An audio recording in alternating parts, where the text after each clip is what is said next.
Deux structures clés de l'État ont reçu la visite des membres du Conseil national de transition. Il s'agit de la Direction régionale du travail et de l'Inspection du travail. La délégation de la Commission du travail et de l'emploi du CNT a constaté la vétusté des bâtiments dans le premier service. Le second, situé dans un marché, souffre de son emplacement.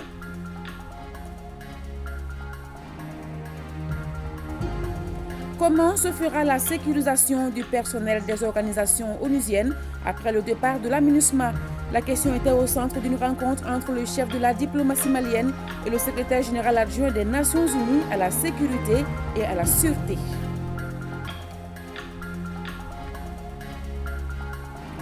Mise en œuvre des recommandations des Assises nationales de la refondation, le pacte social et son plan d'action viennent d'être validés à l'issue d'un atelier initié par le ministère en charge du travail. Il est constitué de 60 engagements sur la base desquels 130 activités seront menées dans les 5 prochaines années. Bonsoir à toutes, bonsoir à tous. Nous sommes mercredi, jour de Conseil des ministres avec moi Ibrahim Djombélé. Bonsoir Ibrahim. Bonsoir, salut Matandao. Le Conseil des ministres est réuni en session ordinaire aujourd'hui dans sa salle de délibération au palais de Koulouba sous la présidence du colonel Assimi Goïta, président de la transition, chef de l'État. Après examen des points inscrits à l'ordre du jour, le Conseil a adopté des projets de texte, procédé à des nominations et entendu des communications, Ibrahim. Tout à fait, salut Matandao. Mesdames et messieurs, bonsoir et nous commençons par le chapitre des mesures législatives et réglementaires. Sur le rapport du ministre de l'économie et des finances, le Conseil des ministres a adopté un projet de décret relatif au décret numéro 2023-0345 PTRM du 8 juin 2023 portant approbation du marché relatif aux travaux d'aménagement du tronçon urbain de la route nationale numéro 27 Bamako-Koulikoro à Bamako. Le Conseil des ministres a adopté en sa session du 31 mai 2023 le décret numéro 2023-0345 PTRM du 8 juin 2023 portant approbation du marché relatif aux travaux d'aménagement du tronçon urbain de la route nationale numéro 27 à Bamako. Le marché est conclu entre le gouvernement de la République du Mali et le groupement d'entreprises Covec Mali et EGK pour un montant de 29 146 247 778 francs CFA hors taxes et hors droits des douanes, dont 17 352 921 767 francs CFA pour la tranche ferme et 11 793 326 011 francs CFA pour la tranche conditionnelle et un délai d'exécution de 36 mois.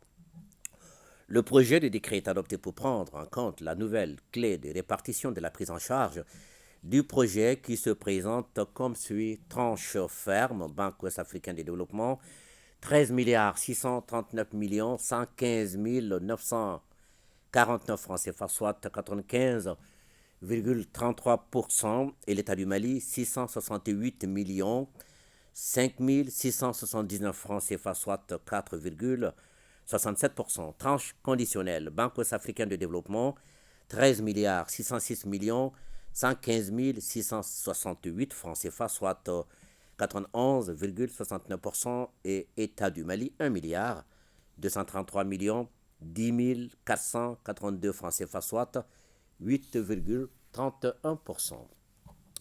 Sur le rapport du ministre de l'Urbanisme, de l'Habitat, des domaines de l'aménagement du territoire et de la population, le Conseil des ministres a adopté un projet de décret portant affectation au ministère de l'administration territoriale et de la décentralisation de la parcelle de terrain objet du titre foncier numéro 150-156 du cercle de Katissis à Sanankoro, Farako et Diakoni de la commune rurale de Dogodouma. La parcelle de terrain objet de la présente affectation d'une superficie de 114 hectares, 65 arts, 44 centiares est destinée à satisfaire les besoins de recasement de certaines populations de la commune rurale de Dogodouma. Au chapitre des mesures individuelles, le Conseil des ministres a procédé à des nominations. La liste nominative des intéressés est disponible sur le site web du secrétaire général du gouvernement, c'est le www.scgg-mali.ml et dans le journal L'Essor. Au chapitre des communications sur le rapport du ministre de la Justice et des Droits de l'Homme, garde des Sceaux, le Conseil des ministres a pris acte d'une communication écrite relative au rapport national additif du Mali pour le 4e cycle de l'examen périodique universel. Établi par la résolution 60-251 de l'Assemblée générale des Nations unies le 15 mars 2006, l'examen périodique universel consiste à passer en revue les réalisations de l'ensemble des États membres de l'Organisation des Nations unies dans le domaine des droits de l'homme. Il s'agit d'un processus mené par les États, d'un examen par les pairs sous les auspices du Conseil des droits de l'homme. Il fournit à chaque État l'opportunité de présenter les mesures qu'il a prises pour améliorer la situation des droits de l'homme sur son territoire et remplir ses obligations en la matière. Un cycle d'examen couvre une période de 4 ans et demi, au cours de laquelle tous les États membres des Nations unies sont examinés. Le Mali est soumis au même exercice lors de la 43e session du groupe de travail sur l'examen périodique universel tenu du 1er au 12 mai 2023 à Genève. À cet effet, il a présenté le rapport national et a fait l'état de la mise en œuvre des 187 recommandations acceptées à l'issue de l'examen précédent de 2018. Après le passage de la délégation malienne devant le Conseil des droits de l'homme à Genève, 275 recommandations ont été adressées à notre pays, parmi lesquelles certaines sont entièrement mises en œuvre ou sont en cours, d'autres le seront très prochainement. Ainsi, dans le souci de maintenir le caractère participatif et inclusif, les représentants de notre pays à cet exercice ont décidé, avant de se prononcer sur les dites recommandations, de revenir restituer le rapport national et de recueillir les avis et suggestions de tous les acteurs. Pour cela, le ministère de la Justice et des Droits de l'Homme a organisé une table ronde le 16 août 2023. À l'issue de cette table ronde, les participants se sont prononcés sur les 275 recommandations à travers une matrice qui doit être soumise en dernier lieu au gouvernement en vue d'une approbation. Cette dernière phase du processus impose à notre pays de soumettre au plus tard le 28 août 2023 son rapport additif qui devra être adopté lors de la 54e session ordinaire du Conseil des droits de l'homme prévue en septembre 2023. L'approbation du rapport national additif dans le délai prévu permettra non seulement d'inscrire le dossier du Mali au rôle de la 54e session ordinaire du Conseil des droits de l'homme, de mettre en exergue et de préciser la position du Mali sur l'ensemble des recommandations adressées qu'il devra mettre en œuvre pour les 5 prochaines années dans le domaine des droits de l'homme et renforcera sa réputation en matière de promotion des droits de l'homme. Sur le rapport du ministre de la Refondation de l'État chargé des relations avec les institutions, le Conseil des ministres a pris acte d'une communication écrite relative à la stratégie nationale de lutte contre la corruption et son plan d'action 2023-2027. Le Mali, à l'instar de nombreux pays en développement, est confronté au fléau de la corruption qui constitue un frein à son développement économique et social. En l'absence de mesures efficaces, la corruption peut compromettre de façon notoire les efforts pour l'instauration d'une bonne gouvernance à cause de ses multiples méfaits, notamment le gaspillage des ressources financières, la baisse de la croissance économique, l'augmentation des coûts de transaction, la réduction de la qualité des services, la création d'un environnement d'insécurité multiforme. Notre pays a signé et ratifié des instruments juridiques communautaires, régionaux et internationaux de lutte contre la corruption, notamment la Convention des Nations Unies contre la corruption du 9 décembre 2003 qui recommande aux États pris partis d'élaborer et d'appliquer les politiques de prévention de la corruption efficaces et coordonnées qui favorisent la participation de la société civile et reflètent les principes d'état de droit, de bonne gestion des affaires publiques et des biens publics, d'intégrité, de transparence et de responsabilité.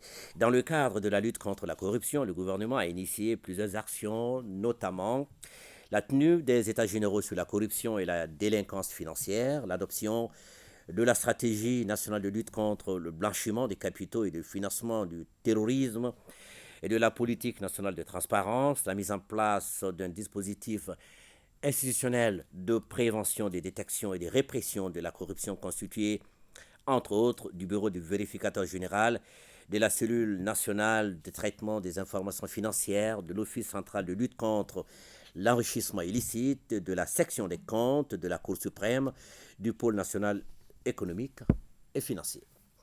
Malgré ces acquis, il ressort du rapport diagnostic un certain nombre d'insuffisances, notamment l'absence d'un document de stratégie, un très faible bilan global de la répression et le nombre très faible de recommandations et de recouvrements, les privilèges de juridiction de certains agents publics, les immunités, l'absence de dispositifs de protection des lanceurs d'alerte. Pour pallier ces insuffisances, les autorités de la transition se sont engagées à faire de la lutte contre la corruption l'un des chantiers majeurs de la refondation de l'État. La présente stratégie est élaborée dans ce cadre. Elle s'inscrit en droite ligne dans la mise en œuvre du plan d'action du gouvernement de transition et des recommandations des assises nationales de la refondation en vue de promouvoir la bonne gouvernance à travers l'instauration d'une lutte efficace contre la corruption et l'impunité sous toutes ses formes.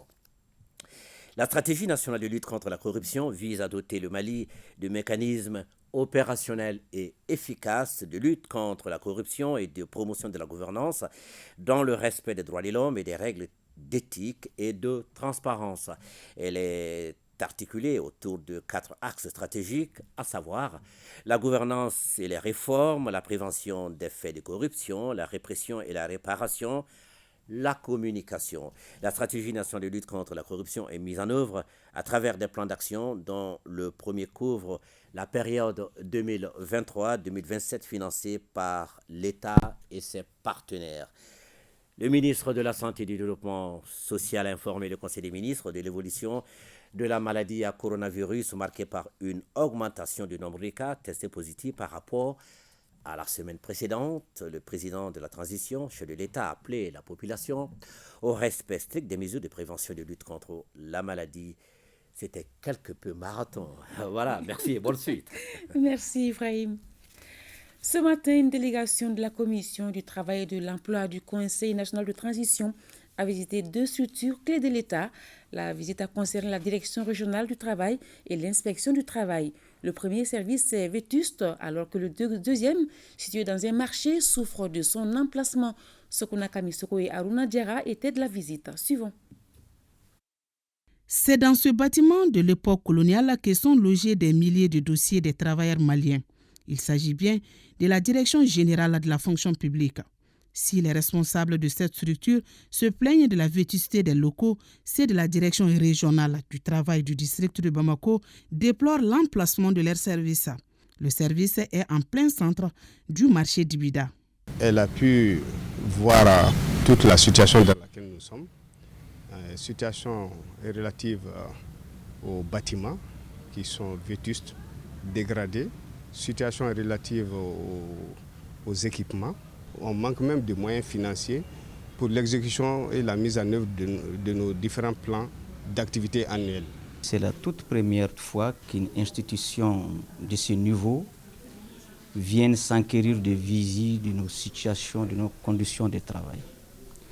En fait, vous savez que les inspections du travail, les services du travail sont les parents pauvres en ce qui concerne le fonctionnement, les conditions de travail sur le plan matériel, sur le plan financier et sur le plan infrastructure.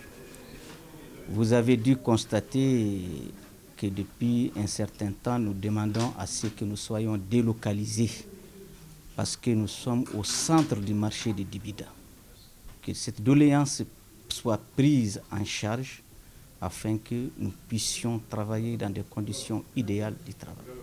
La présidente de la Commission du travail et de l'emploi du CNT dit avoir pris bonne note des préoccupations évoquées dans les 2 structures. Il était de notre devoir d'effectuer ces visites terrain-là dans le cadre du contrôle de l'action gouvernementale. Donc nous avons effectué ces visites-là pour nous enquérir des conditions de travail de ces 2 services-là et connaître leurs difficultés et pour pouvoir attirer l'attention des plus hautes autorités sur ces difficultés-là, afin que ces difficultés puissent vraiment trouver des solutions. La présidente de la commission a promis qu'un document sera élaboré et transmis à qui de droit. Le ministre des Affaires étrangères et de la coopération internationale a rencontré cet après-midi une délégation onusienne conduite par le secrétaire général adjoint des Nations Unies à la sûreté et à la sécurité. Il s'agissait pour le chef de la mission de s'assurer auprès des autorités maliennes de la sécurité du personnel des organisations onusiennes après le départ de la MINUSMA. Boubacar Babli Touré pour plus de précisions. Entre le gouvernement et les Nations Unies, les lignes bougent à la satisfaction des deux parties. Face à face, deux membres du gouvernement et le secrétaire général adjoint des Nations Unies à la sûreté et à la sécurité, entourés de leurs proches collaborateurs. Les échanges ont porté sur la sécurité du personnel des organisations onusiennes après le départ de la MINUSMA prévu fin décembre. Et l'objectif de la rencontre aujourd'hui, c'était vraiment de continuer dans l'esprit de collaboration au niveau de sécurité. Tant durant la phase du retrait de la MINUSMA qu'après le départ de la MINUSMA, où les Nations Unies sont commises à continuer à supporter la population malienne par l'entremise du gouvernement du Mali. C'est l'esprit de collaboration qui existe depuis des années et qui continue à se manifester. Et pour nous, c'est de l'élaboration de plans additionnels, à savoir de quelle façon nous allons continuer à livrer les programmes à la population malienne. Après avoir fait le point des différentes actions menées par rapport au retrait de la MINUSMA, le chef de la diplomatie rassure son hôte du jour. C'est notre responsabilité d'assurer leur sécurité. En particulier, la préoccupation, c'est de savoir, après le départ de la MINUSMA, il y a les fonds, programmes et agences des Nations Unies, UNICEF, PAM et toutes ces agences que vous connaissez bien, qui vont rester ici, qui étaient là aussi avant la MINUSMA. Donc nous avons donné des assurances que le Mali va continuer à assurer leur sécurité, tant à Bamako qu'à l'intérieur du pays, où ils ont des programmes de soutien aux populations maliennes. Et le diplomate malien d'insister sur le respect de la date convenue en ce qui concerne le retrait de la MINUSMA. Une autre recommandation des Assises nationales de la refondation vient d'être réalisée. Il s'agit de la validation du pacte social et son plan d'action. Le document d'une validité de 5 ans est constitué de 60 engagements et 130 activités. Il a été validé à l'issue d'un atelier de 3 jours initié par le département en charge du travail et du dialogue social. Plus de 100 personnes issues de l'administration publique, des centrales syndicales et du patronat ont préparé la rencontre. Fousseni Tunkara et Alou Bekone. On s'attendait bien à ces échanges intenses entre les représentants de l'administration publique, des centrales syndicales et du patronat autour du pacte social et de son plan d'action. À l'issue des 3 jours de débat, l'État et ses partenaires sociaux ont enfin validé les contrats sociaux. C'est une autre recommandation des Assises nationales de la refondation qui vient d'être réalisée. Le pacte aura une durée de 5 ans. Il est constitué de 60 engagements pour 130 activités et pour un coût estimatif de 105 792 millions de francs CFA. Il y a eu des recommandations et ces recommandations sont au nombre de 3. Prévoir les syndicats autonomes et non affiliés sur la page de signature du pacte, prendre en compte les syndicats autonomes et non affiliés au niveau des structures impliquées dans la mise en œuvre des activités. Enfin, intégrer dans les documents, projet de pacte et son plan d'action, les modifications qui ont été soumises et acceptées par les participants.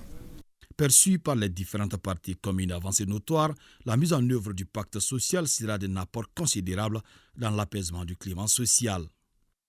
Ce document important que nous venons de valider va renforcer les dispositifs de prévention et de gestion des conflits que le gouvernement vient d'adopter il y a juste une semaine. Il s'agit du décret instituant le Conseil national du dialogue social.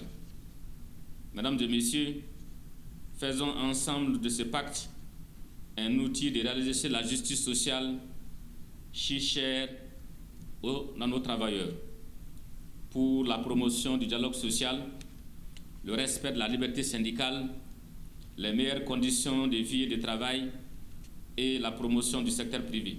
Cet atelier de validation du pacte social et de son plan d'action qui se referme n'est pas la fin du processus. Le document sera signé par les parties concernées lors d'une cérémonie officielle. Enseignement supérieur. Une séance de travail réunit aujourd'hui les recteurs des universités du Mali et l'université de Regina au Canada. La rencontre vise à baliser le terrain en vue d'établir un cadre de coopération entre les universités du Mali et celles du Canada. Le reportage de Mamadou Fane. Le Mali et le Canada renforcent leur coopération universitaire en prélude à la signature très prochaine d'une convention cadre entre les universités du Mali et celle de Regina au Canada. Une séance de travail a réuni ce mercredi les recteurs des universités du Mali et la partie canadienne. Il s'agit donc de mettre en place ce cadre de travail qui va nous permettre d'avoir des échanges universitaires avec ces partenaires-là. Quand on dit échange universitaire, il s'agit des échanges dans le cadre de la formation, dans le cadre de la recherche. Nous avons beaucoup à apprendre d'eux, tout comme eux aussi, ils auront à apprendre de nous. Chaque université a ses besoins spécifiques. Cette coopération universitaire entre le Mali et le Canada couvre plusieurs domaines. Avec l'appui de son Excellence ambassadrice du Mali au Canada, avec qui nous avons travaillé depuis des mois, nous voulons profiter du fait qu'il y a très peu de Maliens dans notre propre université, l'université de Regina, pour proposer cette convention cadre. Certainement, les étudiants vont en bénéficier, les profs également. Aussi, question de formation dans des domaines spécialisés, soit en sciences humaines, soit sociales ou sciences exactes, selon les besoins des universités individuelles. Ce partenariat qui verra le jour dans les semaines à venir permettra de renforcer la qualité de l'enseignement supérieur au Mali et facilitera la mobilité du corps professoral. À l'intérieur du pays, le plan national de réponse à l'insécurité alimentaire et nutritionnelle, le sujet est au centre d'une rencontre à Mopti, une rencontre qui permettra aux participants d'échanger sur le programme 2023 élaboré par le commissariat à la sécurité alimentaire, Idrissa Keita. Le plan national de réponse à l'insécurité alimentaire et nutritionnelle, PNR 2023, touche plus de 84 000 personnes, soit 15 153 ménages dans la région de Mopti, avec une dotation globale de 2 273 tonnes de céréales. Sur la mise en œuvre des activités de ces plans se tient une rencontre d'information et de sensibilisation qui regroupe les autorités administratives et les services techniques de Mopti. C'est un plan qui est élaboré chaque année par le commissariat à la sécurité alimentaire à l'issue de l'évaluation de la situation de la campagne agricole, mais aussi de d'autres facteurs exogènes qui interviennent dans l'alimentation de nos populations.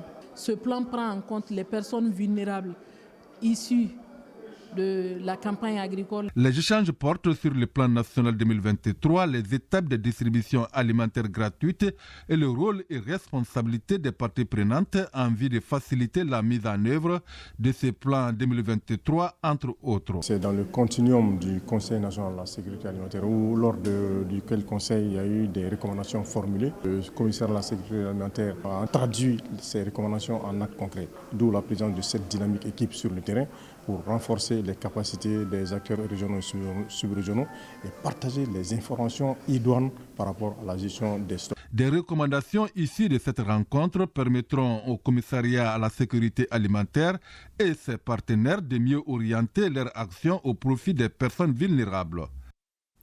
Cérémonie de lancement des activités du projet intégré de lutte contre la malnutrition aiguë, PELMA, dans la région de Caille. Elle est organisée par la Direction régionale de la santé en partenariat avec l'ONG GRADP. Reportage Kabadiara.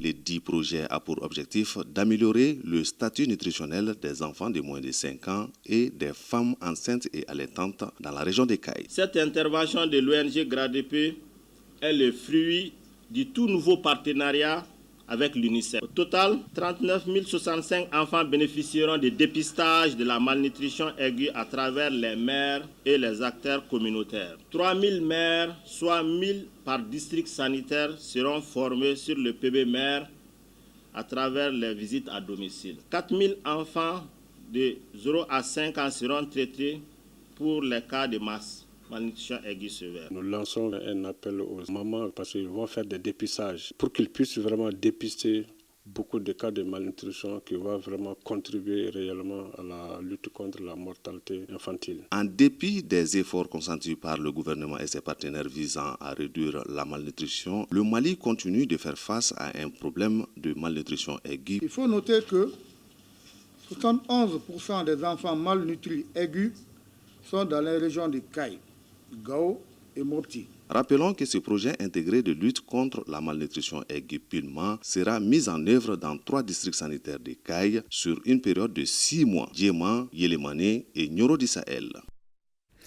Dans la région de Ségou, les activités génératrices de revenus financées par le projet régional d'appui au pastoralisme au Sahel, PRAPS 2, évoluent normalement. Le constat est fait par une mission du projet qui s'est rendue dans certaines zones de mise en œuvre.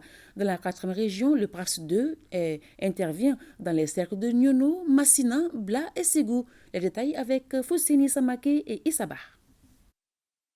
L'objectif de cette mission du projet régional d'appui au pastoralisme au Sahel, PRAPS 2, est de s'enquérir de l'état de la mise en œuvre de 180 activités génératrices de revenus financées dans la région de Ségou.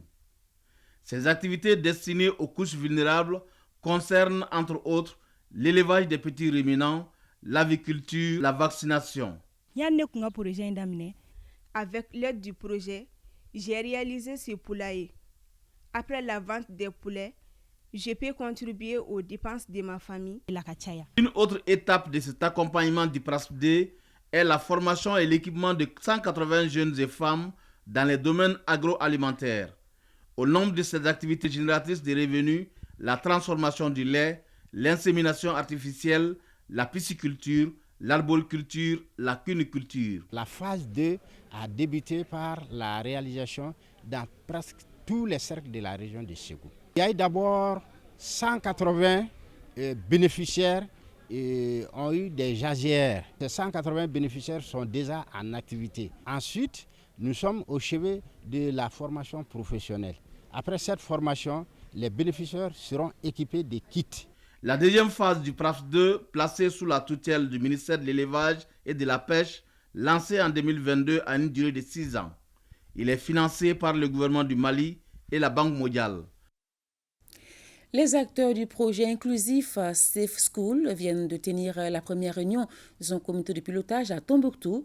Une année après sa mise en œuvre, les résultats présentés sont fort appréciables. Le projet intervient dans les régions de Tombouctou, Gao et Kidal. Le point de Najim Baba Sissé à Koulibaly.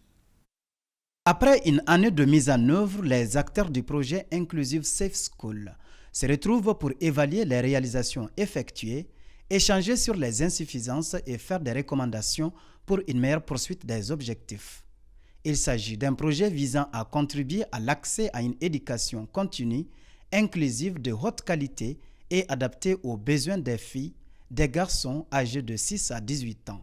Le consortium s'est proposé de conduire des travaux de réhabilitation et de mise en accessibilité des infrastructures scolaires, notamment des salles de classe, les latrines, les points d'eau. De développer des alternatives adaptées aux stratégies éducatives et au mode de vie des parents.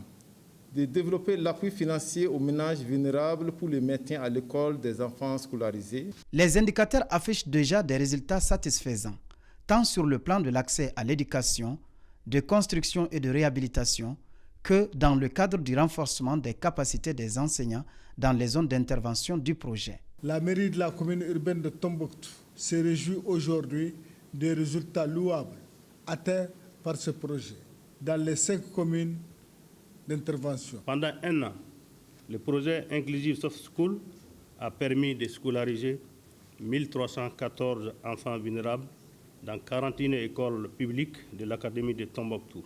Ceci s'inscrit parfaitement dans la droite ligne des efforts permanents de l'État malien à satisfaire ses engagements politiques en matière d'éducation pour tous.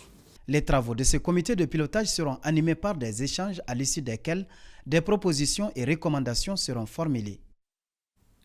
Toujours à l'intérieur du pays, le groupe inclusif de Yanfoulila vient de faire un don composé de matériel didactique et de kits sanitaires à certains établissements et centres de santé de la commune de Ouassoulou-Balé, Bougouni, Diafar Aïdara et Djibril Bakayouko.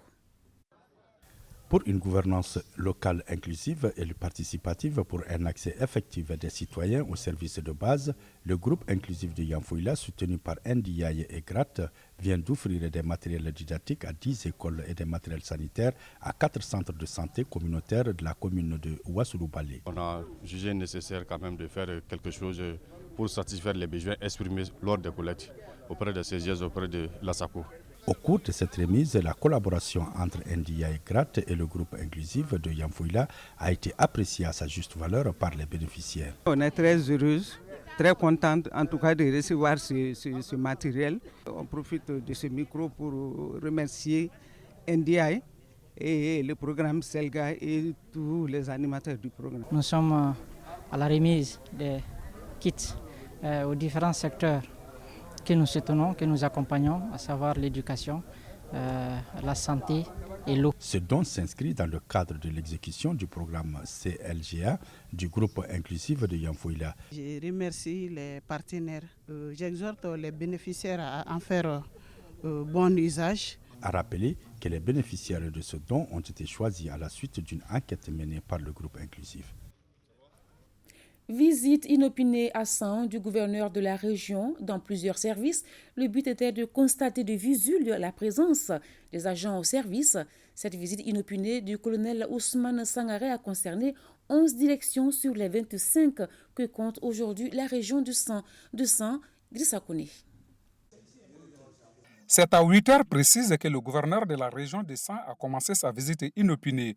11 directions sur 25 présentes dans la région ont été visitées, à savoir l'agriculture, le développement social, le domaine, la promotion de la femme, de l'enfant et de la famille, l'urbanisme, la police nationale, les marchés publics, les transports, le commerce et concurrence. C'est le service, on doit être à l'air et puis travailler confortablement. Donc nous sommes très contents de cette visite inopinée. Dans une surprise, vous allez trouver que soit les éléments ne sont pas dans des bonnes positions, soit ils ne sont pas à leur poste. Et si le gouverneur vient aujourd'hui nous trouver à nos postes, nous, ça ne peut que nous rassurer et nous réconforter. Et ça nous rassure encore de plus que le gouverneur pense à nous et qu'il a les soucis quand même de ces éléments et il a les soucis du travail qu'on est en train de mener. Pour réclamer ses droits, il faut s'acquitter correctement de ses devoirs. Cela passe par la satisfaction des usagers à marteler partout le visiteur du jour. On ne cherche pas beaucoup plus de commodités, on cherche d'abord à trouver un endroit où commencer à travailler. Et ce qui a été fait ce matin, c'était pour voir, parce que je suis sûr qu'il faut souvent passer, c'est des contrôles inopinés pour donner un signal aux gens qu'ils sont là pour le travail et qu'ils doivent être au service à l'heure et à temps pour pouvoir satisfaire les usagers. C'est pourquoi cette visite ne sera pas la dernière, dira le colonel Sangaré. Pour boucler l'actualité régionale, allons à Koulikoro où l'ONG Enda Mali a désormais son bureau. L'infrastructure a été inaugurée hier à Souban, près du centre des impôts. Ce nouveau siège de l'ONG Enda Mali a coûté plus de 20 millions de francs CFA, nous dit Djemba Moussa Konate. Environ 25 millions de francs CFA, c'est le coût de financement du nouveau bureau régional de l'ONG Enda Mali. Ce nouveau siège comprend des bureaux, une salle d'accueil et de réunion ainsi que des commodités. L'intérêt d'ouverture d'un bureau régional de Enda Koulikoro est multiple parce que nous travaillons dans une approche communale et participative. Donc cela exige une présence effective sur le terrain, auprès des communautés, auprès des acteurs locaux. Pour les autorités communales et administratives, l'ouverture de ce bureau régional d'Enda Mali apportera sans doute un appui significatif aux efforts du gouvernement. Je souhaite plein succès au tout nouveau siège du bureau régional de Enda Mali à Koulikoro et rassure son personnel du soutien indéfectible de la population de Koulikoro. D'une manière spécifique, Enda Mali, à travers plusieurs programmes et projets mis en œuvre dans différentes localités du Mali, contribue à soulager les pires conditions de vie de nombreuses populations, en particulier les enfants et femmes, dans les villes et les campagnes du Mali. Créée en 1995, Enda Mali intervient dans les domaines de la protection, l'éducation, la formation, l'accompagnement des femmes et des jeunes. Enda Mali s'occupe également de la protection et la gestion durable de l'environnement. Je place mon mandat sous le signe de l'épanouissement tous azimuts de la coordination nationale des syndicats et associations des chauffeurs et conducteurs routiers du Mali. Ce sont là les propos de Souleymane Diallo. Il occupe désormais la tête de cette fêtière pour un mandat de 5 ans. Boubacar Kanouté. Souleymane Diallo rempile à la tête de la coordination nationale des syndicats et associations des chauffeurs et conducteurs routiers du Mali pour un second mandat. Il va conduire la destinée de cette centrale pour les 5 prochaines années.